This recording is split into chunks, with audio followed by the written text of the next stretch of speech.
বিসমিল্লাহ বলিয়া গো কিচ্ছার শুরু করলাম বন্দনা, ও গো দয়াল রাব্বানা।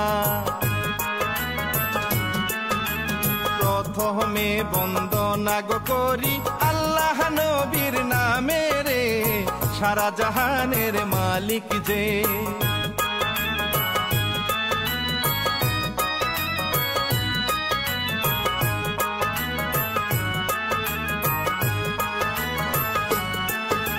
সালাম জাহানাই কাবা শরীফ, সালাম মক্কা মদিনা, ও গো দয়াল রাব্বানা।